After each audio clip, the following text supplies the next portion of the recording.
penalty challenge. The referee has a look. It's a 3 red cards. 2 goals. 1 man in tears on the grass at the Estadio Azteca while 80,000 people roared around him. The 2026 FIFA World Cup has arrived, and if the opening day is any kind of signal about the 6 weeks ahead, buckle up. We have waited 4 years for this. 4 years since Lionel Messi lifted that trophy in Qatar in one of the greatest finals the game has ever produced. And now, football's biggest tournament is back, this time spread across 3 nations, 16 cities, and a continent that is simultaneously one of the sport's oldest heartlands and its newest frontier, the United States, Mexico, and Canada. For the first time in history, a World Cup with 3 host nations. For the first time ever, 48 teams competing for a single trophy, 104 matches. A final at MetLife Stadium in New Jersey on the 19th of July. Everything begins somewhere, and this tournament began in a stadium that has already seen 2 World Cup finals and carries 6 decades of football memory in its walls. It began at the Azteca. Before a single ball was kicked, Mexico City had already delivered something nobody will forget quickly. The opening ceremony at the Estadio Azteca was built around a theme of unity, diversity, and ancestral culture, and it showed. The pitch filled with performers in indigenous costumes and traditional dress, dancers moving to the rhythm of percussionists in a display that felt less like a pre-match show and more like a genuine cultural statement.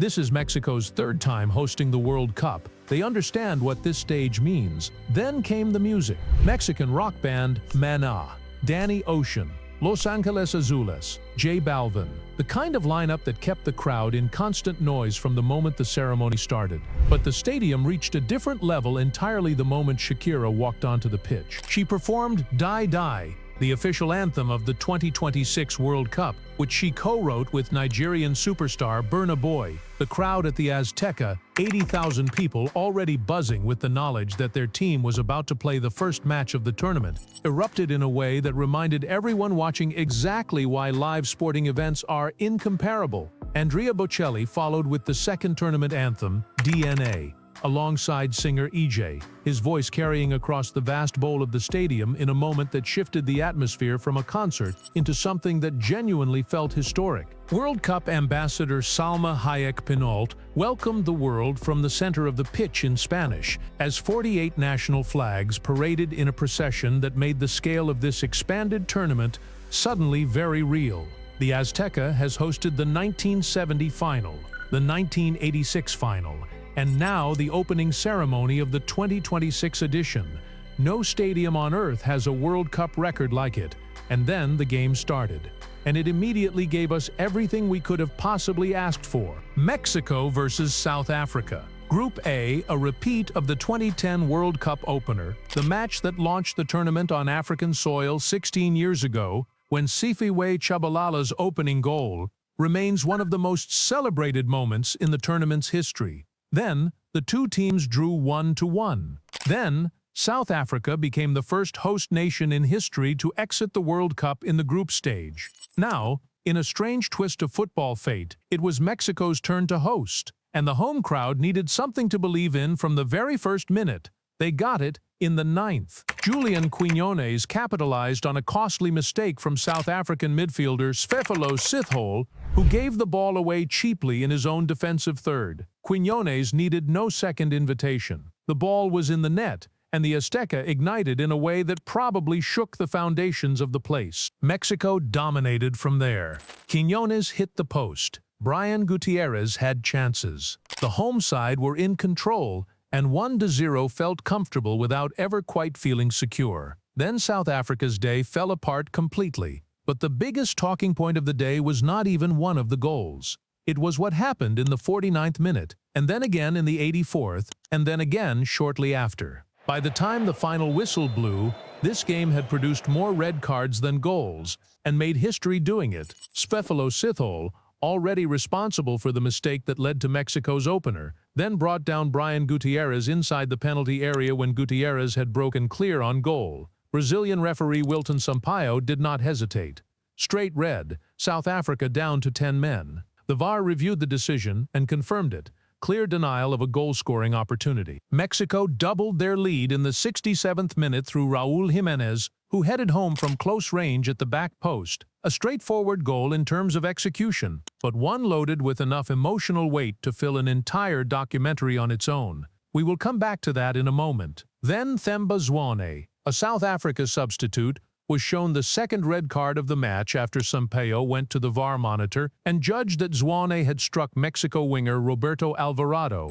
Pundits were divided on this one. Ally McCoist on ITV called it extremely harsh. Landon Donovan on the U.S. coverage agreed. "I can't see that being a red card," he said. South Africa were furious. 9 men, 2 goals down, and still almost 10 minutes to play. Mexico's own captain, Cesar Montes, then saw red for a hard tackle on South African right-back Kuliso Mudau as he charged into the box. 3 red cards in a single match, the first time it had happened at a World Cup since the infamous Portugal versus Netherlands battle in 2006. The first time in the history of the tournament that the opening game had seen 3 players dismissed. 2 goals, 3 red cards, 1 opening game.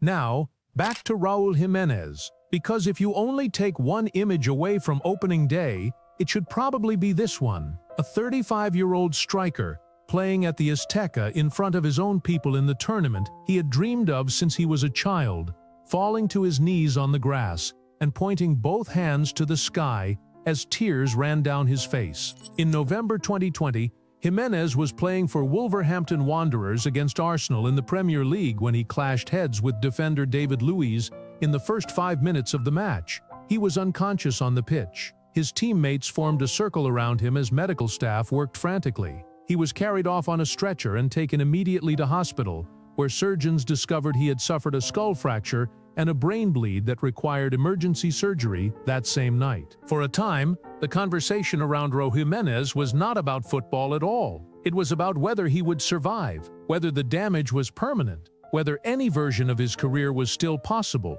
The doctors told him later he was lucky to be alive. He told reporters in 2021, "The bone had broken and there was a little bit of bleeding inside my brain.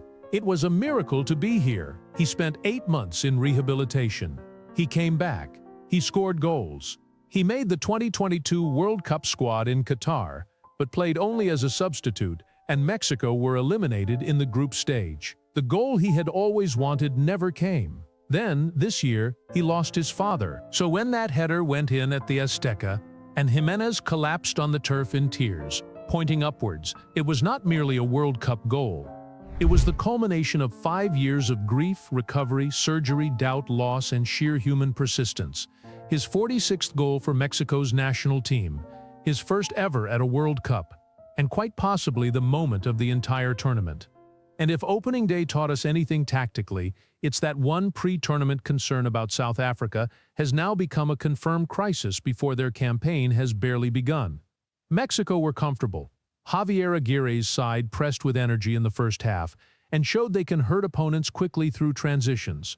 Quiñones in particular was a constant threat, and Gutierrez showed the kind of dynamism from midfield that will cause problems for better teams than South Africa. But 16 shots on the day produced only 4 on target and 2 goals. Against South Korea in Guadalajara on June 18th, they will face a considerably more disciplined defensive structure, and Son Heung-min, likely playing in his final World Cup, will be hunting records of his own. South Africa, meanwhile, go into their next match with only 9 available outfield players after their double dismissal. They face South Korea, then a European qualifier in their final group game. Their path to the knockout round was always going to be difficult. After today, it looks almost impossibly narrow. The VAR officiating generated controversy from the very first match. Whether that second red card for Zwane was justified will be debated for days. The tournament has barely started, and already the officials are under a microscope. The winner of opening day is obvious, but the story is more nuanced than the scoreline. Mexico won. They delivered exactly what the host nation needed: a victory at the Azteca, goals early, and a moment that their entire country can share. Javier Aguirre, who was also Mexico's coach when they faced South Africa in 2010, became the first man to manage Mexico in 2 World Cup openers against the same opponent. His team responded to the occasion. Raúl Jiménez is the individual winner of the day, no question. His story from that hospital bed in 2020 to that moment on the grass at the Azteca is the kind of sporting narrative that transcends football entirely. South Africa are the clear loser, not because they were outplayed for 90 minutes, which they were, but because they now carry the suspension burden of 2 dismissed players into their remaining group matches. A team that needed every single player available for a tough group will now have to navigate without 2 of them. Their World Cup is not over, but after today it feels like it is heading in one direction. The second red card shown to Themba Zwane also raises a broader question. If officials are interpreting contact at this level of strictness from Game 1, the rest of the tournament could see a disciplinary pattern that significantly shapes which teams go through and which go home. Tomorrow, the World Cup expands. Canada host Bosnia and Herzegovina in Toronto, where the second opening ceremony, with a cultural mosaic theme, will take place before the first of many Canadian firsts in this tournament. Then, in Los Angeles, the United States face Paraguay in the match that will define the mood of an entire host nation for the weeks ahead. Katy Perry headlines the third ceremony before that game. Christian Pulisic, the USMNT's most important player, carries enormous expectation into Inglewood. South Korea face the Czech Republic in Guadalajara. Brazil begin their campaign against Morocco in New Jersey, a mouth-watering early clash between 2 of the most stylistically distinct sides in the tournament. The first week of a 48-team World Cup will move faster than anything fans have experienced before. There will be no settling in period. Teams that drop points early have very little margin in a format this compressed. Questions remain unanswered after day 1. Can Mexico maintain this level of performance against better opposition? Will VAR controversy define this tournament the way it has defined so many recent editions? Which of the 48 teams, many of whom have not yet played a single minute, will emerge as the story nobody saw coming?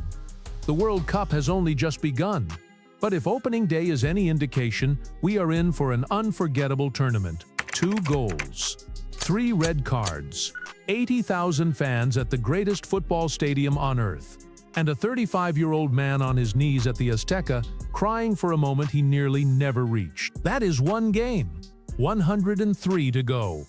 Which moment stood out to you the most?